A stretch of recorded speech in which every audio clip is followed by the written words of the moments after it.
புதுச்சேரியில் தமிழக வெற்றிக் கழக தலைவர் விஜயின் மக்கள் சந்திப்பு நிகழ்ச்சி இன்று காலை 10:30 மணிக்கு தொடங்குகிறது. பொதுக்கூட்டம் நடைபெறவுள்ள மைதான நுழைவு வாயில் முன்பு தொண்டர்கள் குவிந்து வருகின்றனர். இதுகுறித்த கூடுதல் தகவல்களை தருகிறார் நமது செய்தியாளர் ராஜகுமரன். ராஜகுமரன், வணக்கம். புதுச்சேரியில் விஜயின் மக்கள் சந்திப்பு நிகழ்ச்சி இன்று காலை நடைபெறுகின்றது. இப்போதே தொண்டர்கள் வரத் தொடங்கியுள்ளனர். விவரங்களை சொல்லுங்க. ஏறக்குறைய 70 நாட்களுக்கு பிறகான மக்கள் சந்திப்பு நிகழ்விலே தமிழக வெற்றிக் கழக தலைவர் விஜய் இன்று பங்கேற்க இருக்கின்றார். தொடர்ச்சியாக தன்னுடைய தேர்தல் பரப்புரை வாகனத்தின் மூலமாக தமிழகத்தினுடைய முக்கிய நகரங்களில் திருச்சி, திருவாரூர், நாகப்பட்டினம் உள்ளிட்ட இடங்களில் எல்லாம் தேர்தல் பரப்புரையிலே ஈடுபட்டிருந்த தாவேகா தலைவர் விஜய் கரூர் கூட்ட நெரிசல் சம்பவத்திற்கு பிறகு கிட்டத்தட்ட ஒரு 2 மாதங்கள் நிலைகுலைந்து போயிருந்தார். இப்பொழுது அவருடைய தொண்டர்கள் சொன்ன ஆறுதலை எல்லாம் கேட்டு மீண்டும் தன்னுடைய கட்சி பணிக்கு திரும்பி இருக்கின்றார் தாவேகா தலைவர் விஜய். இடைப்பட்ட நாட்களிலே உள்ளரங்க கூட்டம் ஒன்றில் பங்கேற்றிருந்தார். மக்களை சந்திக்கக்கூடிய விதமாக காஞ்சிபுரம் மாவட்டம் சுங்குவார் சத்திரத்திலே அது நடைபெற்று முடிந்திருந்தது. அது மட்டுமல்லாமல் கட்சியினுடைய சிறப்பு பொதுக்குழுவையும் கூட்டி விஜய் பல்வேறு விஷயங்கள் தொடர்பாக ஆலோசித்திருந்தார். இந்த நிலையில்தான் புதுச்சேரியிலே இன்று காலை 10:30 மணிக்கு தாவேகா தலைவர் விஜய் பங்கேற்கக்கூடிய மக்கள் சந்திப்பு பொதுக்கூட்டம் நடைபெற இருக்கின்றது. இந்த முறை தன்னுடைய தேர்தல் பரப்புரை வாகனத்தில் நின்றவாறுதான் விஜய் பொதுமக்களுக்கு முன்பாக பேச இருக்கின்றார். அதே நேரம் விஜயினுடைய கூட்டம் என்றாலே அதிக அளவிலானவர்கள் திரண்டு வருகின்றார்கள். விஜய் நடத்தக்கூடிய இந்த அரசியல் கூட்டங்களுக்கு வரக்கூடிய தொண்டர்களை கட்டுப்படுத்துவது மிகப்பெரிய சவாலாக இருந்து வரக்கூடிய சூழ்நிலையில் தமிழக வெற்றிக் கழகத்தினர் கடந்த உள்ளரங்க கூட்டத்தை போன்று இந்த முறையும் 5000 நபர்களுக்கு மட்டுமே அனுமதி கொடுத்திருக்கின்றார்கள். அதன்படி தங்களுடைய கட்சியின் நிர்வாகிகள் மூலமாக 5000 நபர்களுக்கு QR கோடுடன் கூடிய அந்த ஸ்கேனர் கொடுக்கப்பட்டு அதன் மூலமாக வரக்கூடிய நபர்கள் அந்த QR கோட்டுடன் வந்தால் மட்டும்தான் உள்ளே அனுமதிக்கப்படுகின்றார்கள். பெட்டி பெட்டியாக பிரிக்கப்பட்டிருக்கின்றது. ஒவ்வொரு பகுதியாக இரும்பு வேலிகளை கொண்டு பிரித்து வைத்திருக்கின்றார்கள். 5000 பேர் நிற்கக்கூடிய விதமாக 500 பேராக நிற்கக்கூடிய வகையிலே இந்த இரும்பு தடுப்புகள் அமைக்கப்பட்டிருக்கின்றன. வரக்கூடிய தொண்டர்களுக்கு எந்த வகையிலும் பாதிப்பு ஏற்படக்கூடாது என்பதற்காக குடிநீர் உள்ளிட்ட அடிப்படை வசதிகளை முறையாக செய்து வைத்திருக்கின்றார்கள். கிட்டத்தட்ட 20 இடங்களிலே வாட்டர் டேங்குகள் அமைக்கப்பட்டிருக்கின்றன. குடிநீர் பாட்டில்களும் வைக்கப்பட்டிருப்பதை பார்க்க முடிகின்றது. விஜய் 10:30 மணிக்கு மேலாக 12:30 மணிக்குள் தன்னுடைய உரையை நிறைவு செய்வார் என்று எதிர்பார்க்கக்கூடிய சூழ்நிலையிலே அதிக அளவில் வெயில் இருந்தால் பொதுமக்கள் தொண்டர்கள் பாதிக்கப்பட்டு விடக் கூடாது என்பதற்காக குடிநீரிலே இந்த முறை கூடுதல் அக்கறை காட்டியிருக்கின்றார்கள்.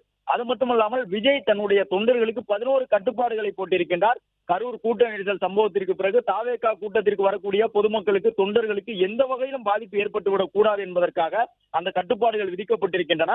மற்றொரு பக்கம் புதுச்சேரி காவல்துறையினர் மிக மிக கவனத்தோடு கூட்டத்தை கையாண்டு கொண்டிருக்கின்றார்கள். இன்று அதிகாலையிலேயே ஆயிரக்கணக்கானவர்கள் அந்த கூட்டத்தில் பங்கு பெறுவதற்காக பல்வேறு இடங்களில் இருந்து வர தொடங்கிவிட்டார்கள்.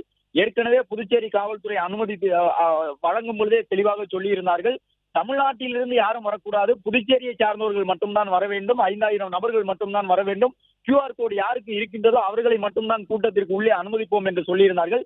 எனவே கூட்டத்திற்காக வரக்கூடிய அனைவரையும் அந்த QR கோடை பரிசோதித்த பிறகுதான் காவல்துறையினர் உள்ளே அனுமதித்துக் கொண்டிருக்கின்றார்கள்.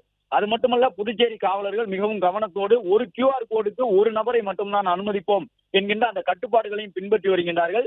5000 நபர்கள் அவர்களும் புதுச்சேரியை சார்ந்தவர்களாக மட்டும்தான் இருக்க முடியும். மாற்றுத்திறனாளிகள் வரக்கூடாது, வயோதிகர்கள் வரக்கூடாது, பெண்கள் வரக்கூடாது, கர்ப்பிணியர் வரக்கூடாது என்று ஏராளமான கட்டுப்பாடுகள் விதிக்கப்பட்டிருக்கின்றன. வரக்கூடிய பொதுமக்கள் நல்ல ஆரோக்கியமான முறையில் இருக்கக்கூடியவர்களை தான் அனுமதிப்போம் என்று ஏற்கனவே சொல்லியிருந்தார்கள். இளைஞர்களாக இருந்தாலும் உடல்நலக் குறைவோடு இருக்கக்கூடியவர்கள் இந்த கூட்டத்திற்கு வர வேண்டாம் என்று அறிவுறுத்தப்பட்டிருக்கின்றார்கள். எனவே பல்வேறு கட்டுப்பாடுகளுடன் பலவிதமான எதிர்பார்ப்புகளுடன் இன்றைய கூட்டத்திலே தமிழக வெற்றிக் கழக தலைவர் விஜய் பேசப் போகின்றார்.